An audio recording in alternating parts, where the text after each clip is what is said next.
Hello friends, welcome to science bits. આપણે એનસીઈઆરટીનું પ્રકરણ number 1 વિદ્યુત ભારો અને વિદ્યુત ક્ષેત્રોના અગત્યના સૂત્રો વિશે આપણે ચર્ચા કરીશું. મિત્રો, આ સૂત્રો પરીક્ષામાં જેવી કે જી, નીટ અને ગુજકેટની પરીક્ષા માટે ખૂબ જ અગત્યના છે અને આ પ્રકરણમાંથી સારા એવા માર્ક્સનું મિત્રો કન્ટેન્ટ પરીક્ષામાં પૂછાતું હોય છે.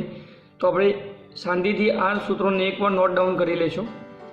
હવે પ્રથમ તો વિદ્યુત ભાર વિશે આપણે સમજીએ કે મિત્રો વિદ્યુત ભાર એ બે પ્રકારના વિદ્યુત ભાર હોય છે. એક ધન વિદ્યુત ભાર અને બીજો ઋણ વિદ્યુત ભાર.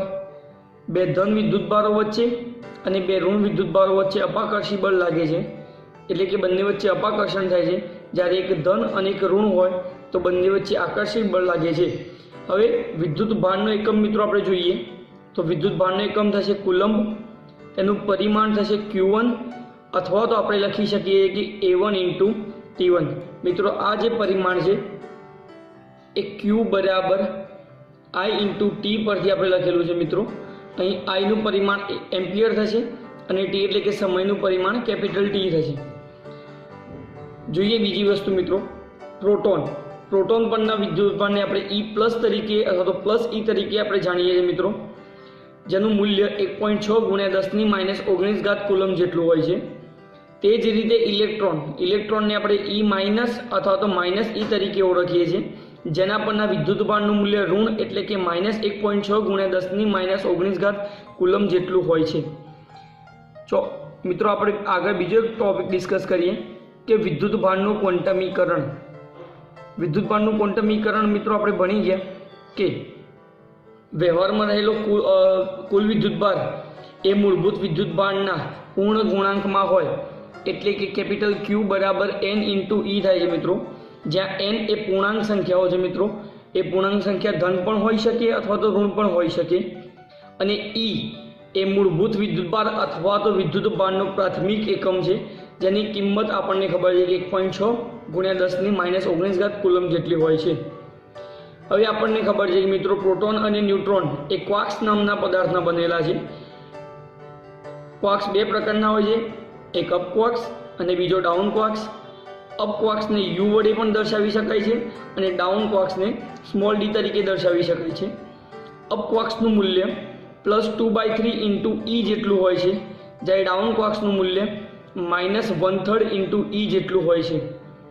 પ્રોટોનનું બંધારણ જોઈએ મિત્રો, તો પ્રોટોનનું બંધારણ આપણને ખબર છે કે તેના અંદર બે અપ ક્વાર્ક્સ અને એક ડાઉન ક્વાર્ક્સ હોય છે, એટલે કે પ્રોટોનનું બંધારણ આપણે જોઈએ તો WD. તે જ રીતે ન્યુટ્રોનનું બંધારણ UDD જેટલું હોય છે. મિત્રો, એક અગત્યની ચર્ચા કરી આપણે કે જ્યારે સાબુના દ્રાવણના પરપોટાને ધન વિદ્યુતભારિત કરવામાં આવે તો પરપોટાનું કદ વધે છે. મિત્રો, આપણને ખબર છે કે ધન વિદ્યુતભાર આપણે આપીએ તો અંદરના ધન અને ધન વચ્ચે અપાકર્ષી બળ લાગે છે અને અપાકર્ષી બળના કારણે તેની ત્રિજ્યા વધે છે, પરિણામે એ પરપોટાનું કદ પણ વધે છે. તો મિત્રો, આ MCQ પૂછાતો હોય છે, તો ખાસ આપણે ધ્યાન રાખીશું. સંપર્ક દ્વારા વિદ્યુતભારિત પદાર્થને વિદ્યુતભારિત કરવા. પ્રથમ તો મિત્રો આપણે જોઈએ એક પદાર્થ પર કેપિટલ સ્મોલ Q જેટલો વિદ્યુતભાર છે અને બીજો પદાર્થ વિદ્યુતભાર રહિત, એટલે કે તેના પરનો કુલ વિદ્યુતભાર 0 છે. હવે આ બંને પદાર્થોને આપણે એકબીજાના સંપર્કમાં લાવીએ. સંપર્કમાં લાવવા માટે મિત્રો ડાયરેક્ટ તમે સંપર્ક કરાવી શકો, અથવા તો બંને પદાર્થને આપણે વાહકતા કે જેમાં વિદ્યુતભારનું વહન થતું હોય, ફોર એક્ઝામ્પલ તરીકે એલ્યુમિનિયમ, કોપર, સોનું, ચાંદી, બંનેને આપણે વાહકતા વડે જોઈન કરીએ તો જ્યારે સંપર્કમાં હોય ત્યારે બંને પર વિદ્યુતભાર સમાન રીતે વહેંચાય છે, એટલે કે આ પદાર્થ પરનો વિદ્યુતભાર Q વત્તા આ પદાર્થ પરનો વિદ્યુતભાર 0 ભાગ્યા બંને પર સમાન વહેંચાય, એટલે કે ભાગ્યા 2. તો સંપર્ક પછી બંને પર સમાન પ્રકારનો વિદ્યુતભાર હશે, એટલે કે Q/2 અને Q/2 જેટલો વિદ્યુતભાર. નેક્સ્ટ ટોપિક વાત કરીએ કે કુલંબના નિયમનો અધિસ્વરૂપ. દાખલા તરીકે બે વિદ્યુતભારિત પદાર્થો Q1 અને Q2 જેમના કેન્દ્રો વચ્ચેનું અંતર મિત્રો R આપેલું છે, તો કુલંબના નિયમ પરથી લાગતું બળ એ વિદ્યુતભારોના ગુણાકારના સમપ્રમાણમાં, એટલે કે તેમના મૂલ્યોના ગુણાકારના સમપ્રમાણમાં અને અંતરના વર્ગના વ્યસ્ત પ્રમાણમાં હોય છે. માટે F બરાબર K Q1 Q2 ભાગ્યા R² થશે, જ્યાં બળ એ અંતરના વર્ગના વ્યસ્ત સંબંધ સાથે ધરાવે છે મિત્રો. કેની કિંમત મૂકીશું 1/4πε0 Q1 Q2 ભાગ્યા r², જ્યાં કે એ કુલંબીય અચળાંક છે, જેની કિંમત આપણે યાદ રાખીશું 9 × 10⁹ MKS. ε0 એટલે કે શૂન્ય અવકાશની પરમિટિવિટી અથવા તો પરાવૈદ્યુતાંક, તેની કિંમત છે મિત્રો 8.85 × 10⁻12. ε0 એકમ કિંમત ખાસ યાદ રાખીશું મિત્રો 8.85 × 10⁻12. કુલંબીય અચળાંક કેનો એકમ જોઈએ મિત્રો. F બરાબર K Q1 Q2 ભાગ્યા r² પરથી K ને આપણે સૂત્રનો કરતા બનાવીએ તો F r² ભાગ્યા Q1 × Q2 થશે. F એટલે કે બળનો એકમ થશે ન્યૂટન, અંતરનો વર્ગ એટલે કે મીટર સ્ક્વેર, વિદ્યુતભારનો એકમ કુલંબ ગુણ્યા કુલંબ એટલે કે કુલંબ સ્ક્વેર. તો કુલંબીય અચળાંકનો કિંમત થશે એકમ થશે ન્યૂટન મીટર સ્ક્વેર ભાગ્યા કુલંબ સ્ક્વેર. તેનું પરિમાણ જોઈએ મિત્રો તો ન્યૂટનનું મૂકીશું m1 L1t-2 મીટર સ્ક્વેર એટલે કે L2. વિદ્યુતભારનું પરિમાણ કાં તો તમે Q2 લખી શકો અથવા તો A2 × T2 લખી શકીએ મિત્રો. તો A અને T ના ફોર્મમાં પરિમાણ જોઈએ. પરિમાણ તો m1 L3t-4 A-2. તે જ રીતે જો Q ના પરિમાણમાં પૂછાય એટલે કે વિદ્યુતભારનું પરિમાણ Q લઈએ તો m1 L3t-2 Q-2 થશે. આપણે બીજી વસ્તુ જોઈએ મિત્રો કે ε0 નું પરિમાણ પૂછાય તો આપણને ખબર છે કે K બરાબર 1/4πε0, જ્યાં 4 અને પાઈ એ મિત્રો અચળ હોવાથી K ઇન્વર્સલી પ્રપોર્શનલ ટુ ε0 થશે મિત્રો. એટલે કે બંને એકબીજાના વ્યસ્ત સંબંધમાં થવાથી ε0 નો એકમ એ K કરતાં વ્યસ્ત મળશે, જ્યાં K નો એકમ મળ્યો હતો આપણને ન્યૂટન મીટર સ્ક્વેર ભાગ્યા કુલંબ સ્ક્વેર, તો ε0 નો એકમ મળશે કુલંબ સ્ક્વેર ભાગ્યા ન્યૂટન × મીટર સ્ક્વેર. તેનું પરિમાણ મળશે m-1 L-3 T4 A2. આના કરતાં ઓપોઝિટ મિત્રો તે જ રીતે આનું પરિમાણ થશે m-1 L-3 T2 × Q2.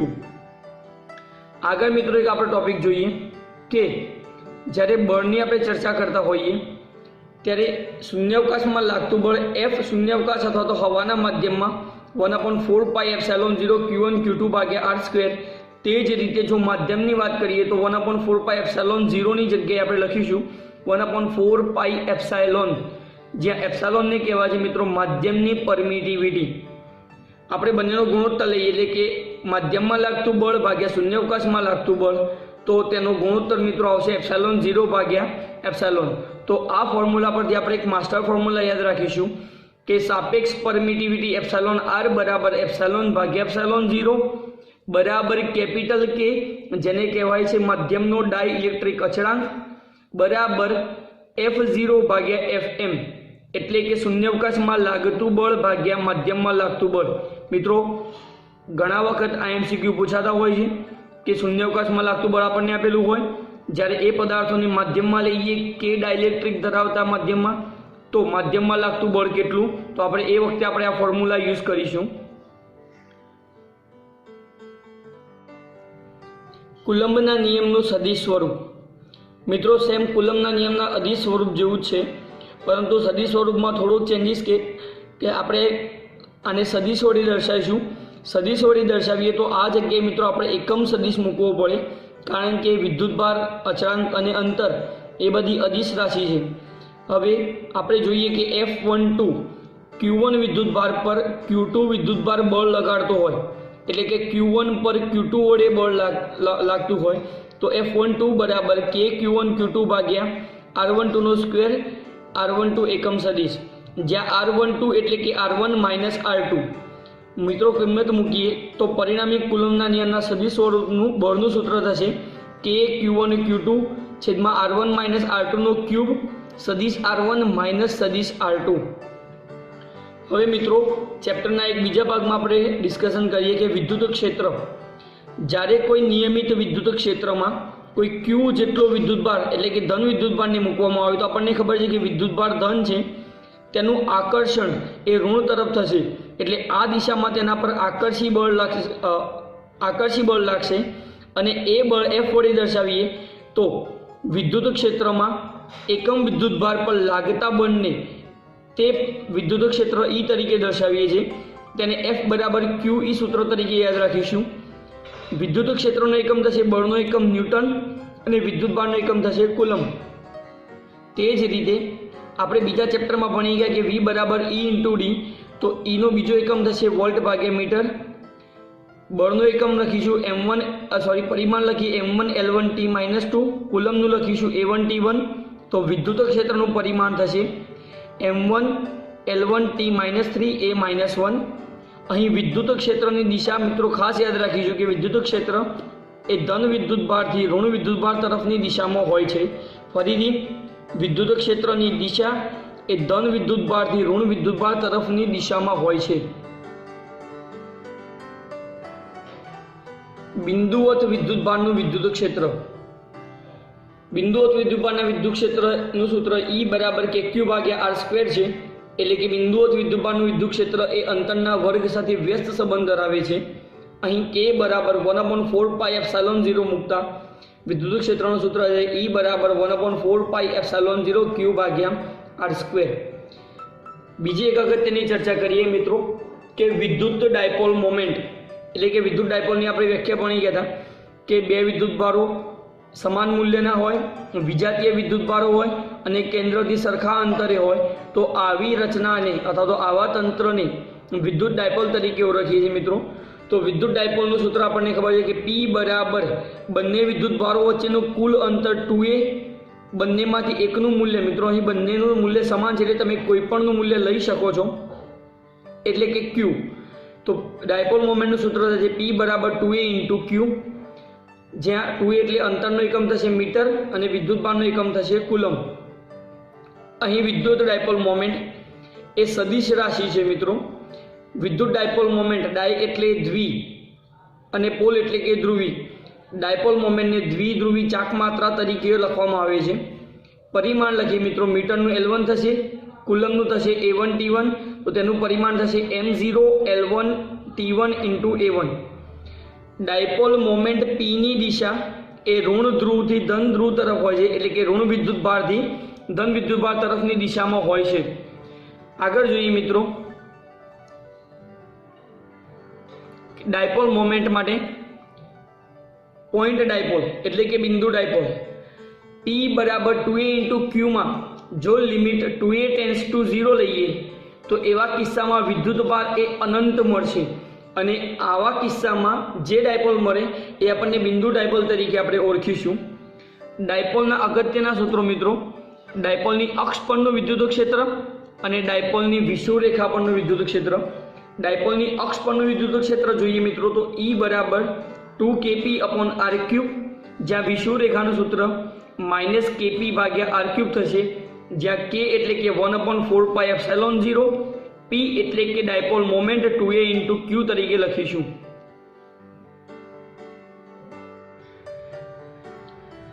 સમાન વિદ્યુત ક્ષેત્રમાં ડાયપોલ પર લાગતું ટોર્ક ટાઉ બરાબર P ક્રોસ E અથવા તો PE sin θ આપણે લખીએ છીએ મિત્રો. ક્રોસ પ્રોડક્ટ હોય તો આપણે sin θ લખીએ છીએ, જ્યાં થીટા એ ડાયપોલ મોમેન્ટ P અને વિદ્યુત ક્ષેત્ર વચ્ચેનો ખૂણો છે.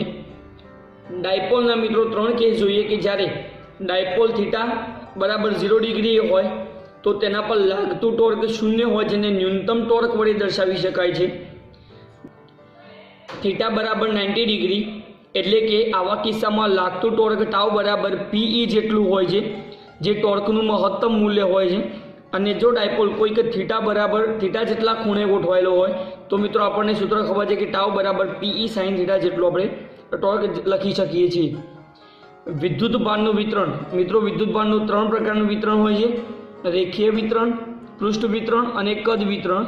રેખીય વિતરણનું સૂત્ર આપણને ખબર છે કે લેમ્બડા બરાબર Q/L, એકમ લંબાઈ દીઠ વિદ્યુતભાર રહેલા હોય Q જેટલો, તો તેને રેખીય વિતરણ લેમ્બડા તરીકે દર્શાવીએ છીએ. વિદ્યુતભારનો એકમ થશે કુલમ, લંબાઈનો એકમ થશે મીટર. તે જ રીતે પૃષ્ઠ એકમ ક્ષેત્રફળ દીઠ વિદ્યુતભાર સિગ્મા તરીકે ઓળખીશું. વિદ્યુતભારનો એકમ થશે કુલમ, ક્ષેત્રફળનો એકમ થશે મીટર સ્ક્વેર. તે જ રીતે કદ વિતરણ, જેને રો તરીકે ઓળખાય છે, એકમ કદ દીઠ રહેલા વિદ્યુતભારને કદ વિતરણ રો તરીકે આપણે ઓળખીશું, જેનો એકમ થશે વિદ્યુતભારનો એકમ કુલમ અને કદ એટલે કે મીટર ક્યુબ, એટલે આનો એકમ થશે મિત્રો કુલંબ ભાગ્યા મીટર ક્યુબ. વિદ્યુત ફ્લક્સ મિત્રો, વિદ્યુત ફ્લક્સનું સૂત્ર છે ફ્લક્સ ફાઈ બરાબર ઈ ડોટ એ અથવા તો ઈ એ કોસ થીટા. જો મિત્રો સંકલનની આપણે સંકલનના ફોર્મમાં લખીએ તો સંકલન પૃષ્ઠ પરનું ઈ ડોટ ડીએ લખી શકાય છે. વિદ્યુત ક્ષેત્રનો એકમ થશે વોલ્ટ ભાગ્યા મીટર, ક્ષેત્રફળનો એકમ થશે મીટર સ્ક્વેર. 1 મીટર કેન્સલ થવાથી વિદ્યુત ફ્લક્સનો એકમ થશે વોલ્ટ ઇન્ટુ મીટર. બીજો એકમ લખવો હોય મિત્રો તો વિદ્યુત ક્ષેત્રનો એકમ થશે ન્યૂટન ભાગ્યા કુલમ, ક્ષેત્રફળનો એકમ થશે મીટર સ્ક્વેર, એટલે કે તેનો એકમ થશે newton meter square coulomb inverse. પરિમાણ મૂકીશું ન્યૂટનનું, કુલમનું મૂકીશું A1 T1 અને મીટર સ્ક્વેરનું થશે L2. તો વિદ્યુત ફ્લક્સનું પરિમાણ થશે M1 L3 T-3 A-1. ફ્લક્સના મિત્રો કેસ જોઈએ. જ્યારે થીટા બરાબર 90 ડિગ્રી હોય તો એ વખતે ફ્લક્સ મિત્રો 0 મળશે, કારણ કે cos 90 ની કિંમત થશે મિત્રો 0. જ્યારે થીટા એ 90 કરતાં નાનો હોય તો એ વખતે ફ્લક્સ મિત્રો મળશે ધન, અને થીટા જો 90 કરતાં મોટો હોય તો ફ્લક્સ મળશે ઋણ. મિત્રો આ MCQ પૂછાતા હોય છે, ખાસ ધ્યાન રાખીશું. તે જ રીતે બંધ પૃષ્ઠ માટે આપણે ગાઉસનો નિયમ બની ગયા કે ફ્લક્સ ફાઈ બરાબર સિગ્મા ક્યુ ભાગ્યા એપ્સાયલોન 0. બંધ પૃષ્ઠમાં રહેલા વિદ્યુત ભારનો બેઝિક સરવાળો અને શૂન્યાવકાશની પરમિટિવિટીના ગુણોત્તરને વિદ્યુત ફ્લક્સ તરીકે આપણે ઓળખીશું.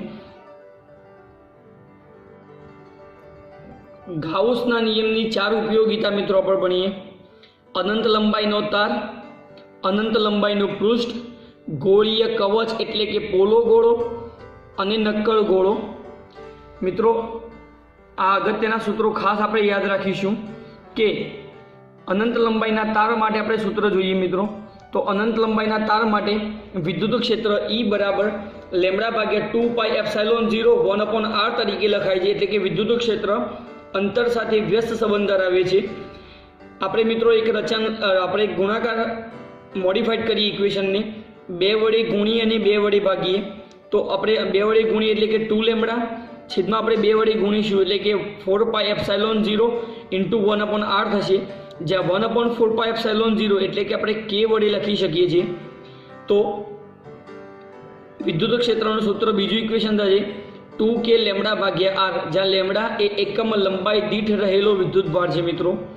તે જ રીતે અનંત લંબાઈનું પૃષ્ઠ માટેનું વિદ્યુત ક્ષેત્ર છે E બરાબર સિગ્મા ભાગ્યા 2 એપ્સાયલોન 0.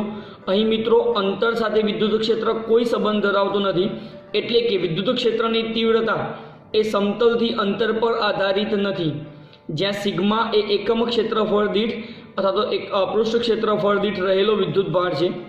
તે જ રીતે ગોળીય કવચની વાત કરીએ તો અંદરના ભાગમાં વિદ્યુત ક્ષેત્ર મિત્રો 0 હતું, બહારના ભાગમાં વિદ્યુત ક્ષેત્ર આપણને મળશે E બરાબર સિગ્મા ભાગ્યા એપ્સાયલોન 0 કેપિટલ R સ્ક્વેર ભાગ્યા સ્મોલ r સ્ક્વેર, એટલે કે વિદ્યુત ક્ષેત્ર અંતરના વર્ગ સાથે વ્યસ્ત સંબંધ ધરાવે છે. તે જ રીતે ગોળા માટે વાત કરીએ તો અંદરના ભાગમાં વિદ્યુત ક્ષેત્ર મળતું હતું rho by 3 epsilon 0 into r dash. વિદ્યુત ક્ષેત્ર એ અંતર સાથે સમપ્રમાણનો સંબંધ ધરાવે છે. બહારના ભાગ માટે વાત કરીએ તો વિદ્યુત ક્ષેત્ર E બરાબર rho capital R cube by 3 epsilon 0 into r square થશે, જ્યાં વિદ્યુત ક્ષેત્ર એ અંતરના વર્ગ સાથે વ્યસ્ત સંબંધ ધરાવે છે, જ્યાં રો એ એકમ કદ દીઠ રહેલો વિદ્યુત ભાર છે.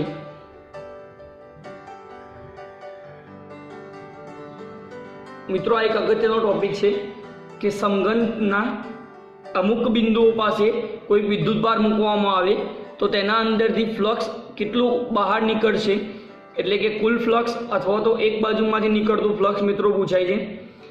સમઘનના કેન્દ્ર પર વિદ્યુત ભાર આપણે Q જેટલો મૂકીએ તો કુલ ફ્લક્સ એ Q બાય એપ્સાયલોન 0 જેટલું મળશે, અને એક બાજુમાંથી નીકળતું ફ્લક્સ પૂછાય તો Q બાય 6 એપ્સાયલોન 0, 6 બાજુ હોય મિત્રો એટલે 6 એપ્સાયલોન 0 તરીકે લખીશું.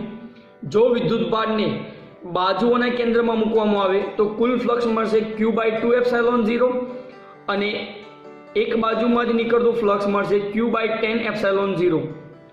જો વિદ્યુત ભારને કોઈ એક ધારના કેન્દ્ર પર મૂકવામાં આવે તો કુલ ફ્લક્સ મળશે Q બાય 4 એપ્સાયલોન 0, અને એક બાજુમાંથી નીકળતું ફ્લક્સ મળશે Q બાય 16 એટલે કે 16 એપ્સાયલોન 0 જેટલું મળશે. જો વિદ્યુત ભારને સમઘનના કોઈ એક શિરોબિંદુ પર મૂકવામાં આવે તો કુલ ફ્લક્સ મળશે Q/8ε0 અને આ એક શિરોબિંદુ પર વિદ્યુતભારને મૂકીએ તો એક બાજુમાંથી નીકળતું ફ્લક્સ એ Q/24ε0 એટલે કે Q/24ε0 જેટલું ફ્લક્સ મળશે મિત્રો। આ ટેબલ મિત્રો આપણે યાદ રાખી લઈશું નીટમાં અને જેમાં અવારનવાર આ MCQ પૂછાતા હોય છે। અગત્યના આલેખ યાદ રાખીશું। અનંત લંબાઈનો તાર એ વિદ્યુત ક્ષેત્ર સાથે વ્યસ્ત સંબંધ ધરાવતો હતો તો E વર્સિસ R નો આલેખ મિત્રો આપણે આ રીતના દોરીશું। બિંદુવત વિદ્યુતભાર એ વિદ્યુત ક્ષેત્ર અંતરના વર્ગ સાથે વ્યસ્ત સંબંધ ધરાવતો હતો તો મિત્રો આ અતિવલયનો આલેખ આપણે આ રીતના દોરીશું। તે જ રીતે વિદ્યુત ડાયપોલનું વિદ્યુત ક્ષેત્ર એ અંતરના ઘન સાથે વ્યસ્ત સંબંધ ધરાવતો હતો એટલે કે E વર્સિસ R નો આલેખ આપણે અતિવલય આપણે આ રીતના દોરીશું। તે જ રીતે સમતલીય વિદ્યુતભાર એ મિત્રો વિદ્યુત ક્ષેત્ર અંતર સાથે સુરેખ હતું એટલે કે મિત્રો વિદ્યુત ક્ષેત્ર સમતલ સાથે અંતર સાથે કોઈ સંબંધ ધરાવતો ન હતું અને કોઈપણ બિંદુએ એ વિદ્યુત ક્ષેત્રની તીવ્રતા મિત્રો અચળ મળતી હતી એટલે કે તેનો આલેખ મિત્રો સુરેખ મળશે। ગોળીય કવચના અંદરના ભાગમાં વિદ્યુત ક્ષેત્ર 0, સપાટી પર મહત્તમ અને સપાટીથી દૂર એ અંતરના વર્ગ સાથે એટલે કે અતિવલય સાથે ઘટતું હતું વિદ્યુત ક્ષેત્ર। તે જ રીતે નક્કર ગોળા માટે અંદરના ભાગનો આલેખ સુરેખ એટલે કે સમપ્રમાણ હતું, સપાટી પર મહત્તમ અને સપાટીથી દૂર એ અતિવલય એટલે કે ચળઘાતાંકીય રીતે ઘટતો હતો એટલે કે વિદ્યુત ક્ષેત્ર અંતરના વર્ગ સાથે વ્યસ્ત સંબંધ ધરાવતો હતો। તે જ રીતે આપણે વાત કરીએ એક ચોથો આલેખ મિત્રો કે ડાયપોલ પર લાગતું ટોર્ક ટાઉ બરાબર PE sin θ। અહીં સાઇનનું વિધેય છે મિત્રો એટલે આલેખ આપણને ધન પણ મળશે અને ઋણ પણ મળશે એટલે ટોર્કના આપણે ત્રણ મૂલ્યો જોઈ ગયા હતા મિત્રો। ટોર્ક ટાઉ બરાબર PE મળે મિત્રો પ્લસ PE, ટોર્ક 0 પણ મળે છે અને ટોર્ક ઋણ પણ મળે છે। તો આવા કિસ્સામાં આપણે જોઈશું કે સાઇન એ ધન અને ઋણ બંને વિધેય પર કાર્ય કરે છે તો આવો આલેખ પૂછાય મિત્રો એટલે કે ટોર્ક ટાઉ વર્સિસ થીટાનો આલેખ આ રીતના મળશે। થોડીક અગત્યની વાત કરીએ કે વિદ્યુતભારનું અસ્તિત્વ પારખવા માટેનું જે સાધન છે તેને ઇલેક્ટ્રોસ્કોપ વિદ્યુત દર્શક તરીકે આપણે જાણીએ છીએ। ટોર્કનો એકમ પૂછાય ટોર્ક ટાઉ બરાબર આપણે ભણી ગયા PE sin θ પરંતુ ટોર્કનો એકમ આપણે લખીશું તો R×F પરથી R એટલે કે અંતર મીટર અને બળ એટલે કે ન્યૂટન એટલે કે ટોર્કનો એકમ થશે ન્યૂટન ઇન્ટુ મીટર। ફરીથી મિત્રો આ ઇક્વેશન બહુ જ ઇમ્પોર્ટન્ટ છે મિત્રો, ખાસ યાદ રાખીશું કે માધ્યમમાં લાગતું બળ એ શૂન્યાવકાશમાં લાગતું બળ ભાગ્યા K જેટલું હોય એટલે કે શૂન્યાવકાશમાં લાગતા બળનું Kમાં ભાગનું હોય છે જ્યાં કેપિટલ K એ માધ્યમનો ડાઇલેક્ટ્રિક અચળાંક છે। થેન્ક યુ મિત્રો।